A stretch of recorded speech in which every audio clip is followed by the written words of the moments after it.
تو ناظرین، آج آپ کی خدمت میں ہم پھر سے حاضر ہیں۔ انگلش پروننسیشن جو ہمارا سبق جاری ہے، آج ہم پڑھیں گے ای کا تلفظ کیسے ہوتا ہے۔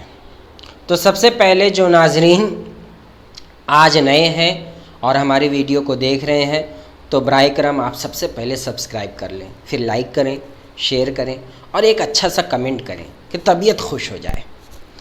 تو چلیے چلتے ہیں ای کا تلفظ۔ تو اس تعلق سے سب سے پہلا قاعدہ یہ ہے کہ کبھی ای کی آواز کبھی اے کی آواز آتی ہے، جیسے net, when, leg, den, net, when, den, leg. قاعدہ نمبر 2، کبھی ای کی آواز آتی ہے، جیسے وی، بی، شی، ہی۔ قاعدہ نمبر 3، اس میں ڈبل ای ہو تو اس کی آواز کھینچ کر آتی ہے، جیسے ویپ، سی، سلیپ، بی۔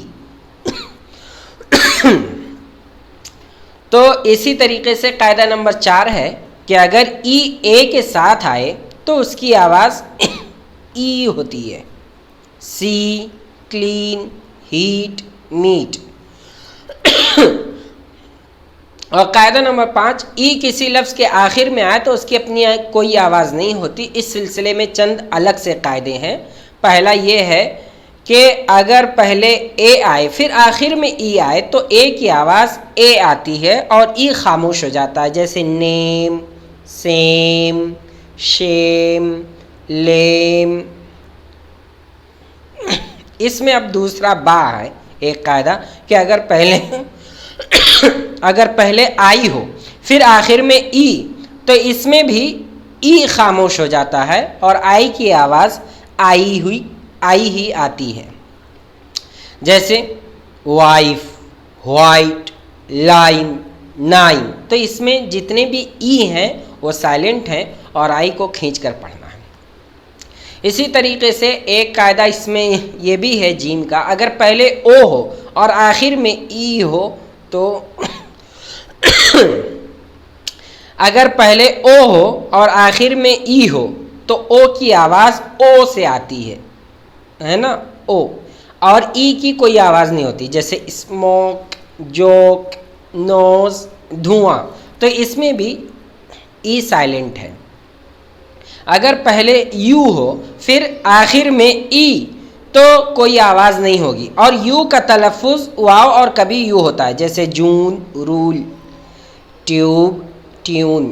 تو اس میں جون یہ دیکھنے والی بات ہے اور یو، ٹیوب، یہ دیکھنے والی بات ہے۔ اسی طریقے سے چھٹا قاعدہ ای کا آخر ایک یہ ہے کہ ای ڈبلو اگر ایک ساتھ آئیں تو اس کا تلفظ ایو ہوتا ہے، جیسے سیو، فیو، ڈیو، نیو۔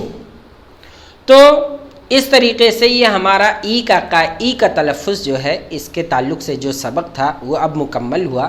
اور آپ بھی کمنٹ میں ایسے کوئی اور لفظ لکھ کر ہمیں بتائیں اور اس کی آواز کے بارے میں بتائیں، اور اس کو لائک کریں، شیئر کریں، سبسکرائب کریں۔ پھر ہم ملتے ہیں نیکسٹ سبق میں، اگلے سبق میں۔ جب تک کے لیے آپ خوشحال رہیں، آباد رہیں اور پڑھتے رہیں، ترقی کرتے رہیں۔